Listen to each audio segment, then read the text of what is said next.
George R. R. Martin's blog, also called his Not a Blog, is famously a place where you can find information on anything in the world except the Winds of Winter.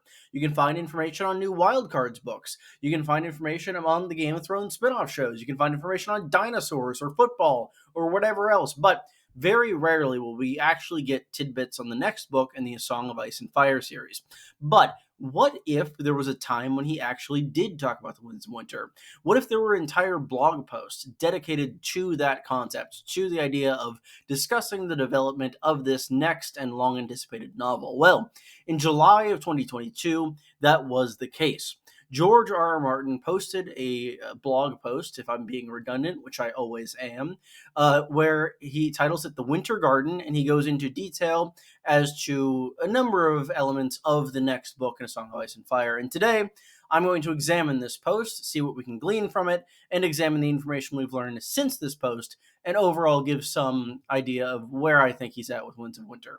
Before examining the contents of this post, there's an interesting element of the timing that I'd like to discuss. July 8th, 2022 bears some similarity to where we are currently. It's a summer-ish time of year, close to summer at least in the northern hemisphere. I think that's how summer works. But also, it's about a month and a half prior to the first season of House of the Dragon. As I am making this video, we are just under a month away from the second season of House of the Dragon, which could have some bearing on whether or not we're likely to hear news in the future, as it seems as though he's more likely to talk about the Winds of Winter in close proximity to other projects he may want to promote, which I wonder why he'd want to do that. It's also worth noting that this timing was pretty substantial for me as a fan, insofar as I just happened to check the blog one day and I really wasn't that into A Song of Ice and Fire, but I'd heard that he posted about winds, and I read this post, and I listened to a podcast interview he had done recently at that point, and that was really the first spark getting me back into A Song of Ice and Fire, as I've really been out of the phase since really late high school, early college. This brought me back in, got me ready for House of the Dragon, and in a way prepared me for starting this channel, at least starting talking about A Song of Ice and Fire on this channel. The first part of this post deals with Martin's inspirations and how he writes. I should really kind of just have a sign at this point that I can reference in terms of talking about George R. R. Martin as a gardener, but here we are. I have to, again, for maybe the seventh time in a video, I'd have to go back and count. I don't want to watch my own videos. That would make me very self-conscious. But regardless of that, he talks about being a gardener as opposed to an architect. An architect is someone who plans everything in their story out in advance, and a gardener allows plots and characters to grow organically. And he credits this both for the kind of good elements of his writing and for the reason his writing takes too long in the first place. He has a few paragraphs on this, and he links to a YouTube video in the earliest part of this post where he himself explains it. It is a very good video. I'd recommend you watch it. And this sort of just acts as a precursor in explaining what exactly has been going on, insofar as at this point the ending of the show has already aired, so it's already theoretically written. Why has he been taking so long? So instead, he talks about his muse and what exactly this gardening entails, and why it might take him longer than it would take HBO. Martin then goes into one of many reasons as to why he doesn't tend to give updates on the Winds of Winter, that being that he doesn't want to spoil any surprises. He talks about discussing Tyrion chapters on a podcast recently, and the fact that that betrays that Tyrion is alive and still has something to do with the story. Not that that is particularly a spoiler. Tyrion is very much a teacher's pet in terms of his number of chapters generally. He should not have 12 chapters in A Dance with Dragons. But overall, this does make sense insofar as he talks about releasing sample chapters is something he really likes to do, and I really like it when he does that too. But he realized that if he continues to release these chapters, he'd probably have half the book out by now. That does mean that at least half the book is written, which I guess is a good thing, and probably more than we know, at least by this paragraph of this particular post, though we've learned more since. And he also says that he's already released kind of the first couple hundred pages in terms of sample chapters. So that's interesting to hear. I imagine another reason as to why he doesn't talk about the Winds of Winter much is likely him not wanting to set himself deadlines that he can't meet, as he's been burned by that many times in the past, both in terms of wins and in dance. It's been a pretty recurrent theme. Martin then goes into discussing his writing itself. To quote directly from this blog post, "I've been at work in my winter garden. Things are growing and changing, as does happen with us gardeners. Things twist, things change, new ideas come to me. Thank you, Muse. Old ideas prove unworkable. I write, I rewrite, I restructure, I rip everything apart and rewrite again. I go through doors that lead nowhere and doors that open on marvels." This is a really interesting quote and shows that he is going through kind of an all-intensive writing process. He's not just producing new material, he's reworking material that is in some cases years or even decades old. For instance, one of the sample chapters that I'm sure has been rewritten by now is Mercy, which we know dates back to 2002 and the earliest drafts of A Feast for Crows after a supposed 5-year gap that was initially planned for that novel. We then get into the bulk of his post, which is comparing Game of Thrones to The Winds of Winter, specifically saying that certain elements will be the same between those two works, but there will be a vast number of changes made between the book and the show. That makes sense. It's been about a decade since the elements of the show that will be in The Winds of Winter were chronicled in a Game of Thrones, or the show's just called Game of Thrones, if I could get that right. But overall, it's interesting to see that in this post, as he does seem to be pretty ironclad in not wanting his books to be exactly like the show, which seems as though it could reflect his kind of deteriorated relationship with David and Dan, as happened towards the end of the show's lifespan. He also discussed viewpoint characters that are never seen on the show, specifically referencing Victarion, Ariel Hotah, John Connington, and Damfair, which is actually kind of funny because both Ario and Aaron do appear on the show. Aaron is like a cameo bit player in one episode, but Ario Hotah makes like continued and distinct appearances throughout season 5, which is just kind of funny that he forgot that. I mean, I kind of did too. Dorne sucked in the show, but hopefully Ario Hotah has more to work with in the books than the show. He then lists, quote, legions of secondary characters that are going to have major impacts on the stories. These NPCs, as I tend to think of them in terms of A Song of Ice and Fire, will have an impact on the Winds of Winter, despite them not being in a Game of Thrones at all. Specifically, these characters are listed as follows: Lady Stoneheart, Young Griff, the Tattered Prince, Penny, Brown Ben Plum, the Shave Pate, Marwyn the Mage, Darkstar, and Jane Westerling. This listing is quite interesting to me, specifically given the location and status of a lot of these characters. A lot of these specific listed characters, which are some of many characters that are exclusive to the books, are specifically around Meereen and around the Battle of Fire. This could show that maybe Martin is kind of writing in the aftermath of that event, and that could show that some of these individuals might still have some role in the story, even much later on in the books. After this post is posted, we learn that he finishes Tyrion's story some mere weeks or months later.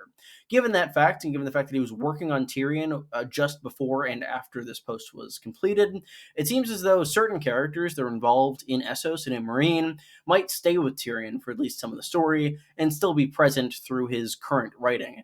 Those characters, in this case, being the Tattered Prince, Penny, Brown Ben Plum, the Shave Pate, and Marwyn the Mage. Tattered Prince and the Shave Pate in particular are characters that I really didn't expect to survive that long in the Winds of Winter, so it'll be interesting to see how they influence things, especially the fairly radical Shave Pate. He then goes on to further distinguish certain characters that did appear in the show but were different in the adaptation. Specifically, he states that Yara Greyjoy is not Asha Greyjoy, which makes sense. The characters are marginally different, and I definitely like Asha a lot more. Being in her head gives her a bit more depth than Yara, and she just does more in the plot. And he specifically states that HBO's Euron Greyjoy is way, way, way, way different than mine. He also says that Quaithe, Rickon Stark, and Jane Poole all have parts to play. It'll be interesting to see if Quaithe is in a dream or if she actually physically appears again. Rickon Stark, I imagine, is going to have a larger role than not zigzagging, and it will be interesting to see how Jane Poole factors in the story, seeing as she is currently headed to the wall with Tycho Nestoris as of the end of the Theon sample chapter of The Winds of Winter. A lot of characters to keep track of, and he says this is part of why Winds is taking so long. This is hard, guys, with hard being bolded and italics, which is honestly valid. He's got a lot of characters to work with and figure out here, especially the most important character, Darkstar. He also promises new characters, which is interesting. No new viewpoints, which he has promised in the past, outside of the prologue and the potential epilogue, which I don't know if we'll get an epilogue to Winds of Winter. We've only had 2 in the past. I think we probably will, but who knows? Not me. Martin might know. I'd hope you know by now. But in addition to that, he mostly uses the rest of the post to discuss the ending of A Song of Ice and Fire and the ending of Game of Thrones. He specifically states that not all characters that survive to the end of Game of Thrones will survive to the end of A Song of Ice and Fire, and vice versa. Not all characters that die in Game of Thrones will die in A Song of Ice and Fire. He said that might mostly be the same in certain cases, but overall, this could have some differences, especially with the more time that passes between the two adaptations.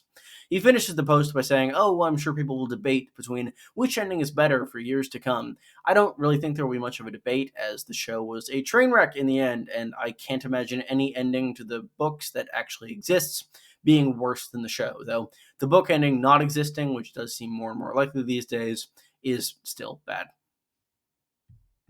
This brings us to the end of the Winter Garden blog post, but what has Martin said since then?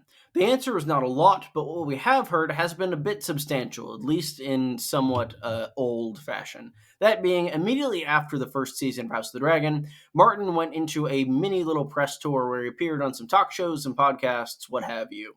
I saw him on Stephen Colbert and something else that I forget, but on Stephen Colbert, I remember him saying that he was about three-quarters of the way done. About 1,100 to 1,200 pages have been completed, in addition to the stories of certain viewpoint characters. He specified Tyrion, but did not clarify if it was more than Tyrion or beyond that, if he was the only one, but he said that he was about three-quarters of the way through the book, which sounds like quite a lot. However, since this time and since this press tour, we have heard next to nothing from Martin on the Winds of Winter. We've heard occasional mentions on the Noddle blog, but nothing substantive. Last year, he appeared on some podcast towards the end of the year, very minor, and was briefly asked about the Winds of Winter, and he just seemed to parrot this same answer he'd given on Colbert a year ago. People kind of panicked because they thought, oh, he hasn't done anything, but I think that there's not much reason to worry about that for twofold reasons.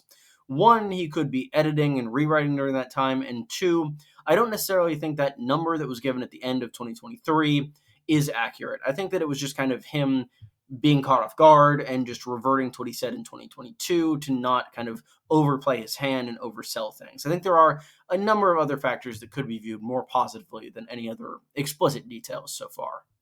There have been some positive rumblings lately in terms of what could be going on, but I realize people probably said that in 2015. What has gone on lately is a very cryptic, quote, not a blog post that some people really read into. He met with his British publishers earlier this year, which I know he did before Dance with Dragons, but that doesn't really mean anything for the Winds of Winter. Not necessarily, at least. He says he talked about the Winds of Winter, but I'm sure he's talked about that book many times with his publisher. Probably just, hey, it's not done yet. However, there is one more interesting tidbit. In a blog post that came out mere days before I'm recording this video, he mentions that he's heading to Worldcon in Glasgow in this August. This is fascinating because the last time he said he would go to a Worldcon was in 2020. He said if he did not show up to Worldcon in New Zealand in August of 2020 with a manuscript copy of The Winds of Winter in hand, he gave his fans permission to imprison him in a cage over lava in a volcano. The pandemic canceled that particular convention, but this is the first time he's going back to one since then. It's very interesting to see that he is going back to one, and hopefully, being so soon on the heels of House of the Dragon Season 2, and given that that was when we got the announcements about the Winds of Winter last time, with the immediate prelude and aftermath of the first season House of the Dragon being the time frame, I hope that we'll hear at least something about the Winds of Winter. My hope would be maybe a positive update or a sample chapter. I don't know if I'm bold enough to wish that he'll actually reveal the whole thing, but I mean, who knows? A man can dream. We'll see. I'm a sweet summer child. Whatever. What do you think of all of this? What do you think it means for the Winds of Winter? Do you think it'll ever come out? I'd love to hear your thoughts in the comments below. While you're down there, be sure to leave a like and subscribe, as it really helps me grow the channel. I'll be talking about more House of the Dragon and A Song of Ice and Fire content very soon. We're getting ever so close to the next season, and I am pumped. I'm sure I'll have more streams in the near future too. Me and the late Lord Haven are probably going to hop on and discuss some stuff, and yeah, I really appreciate any support on all of it. Thank you all again for watching, and have a great day.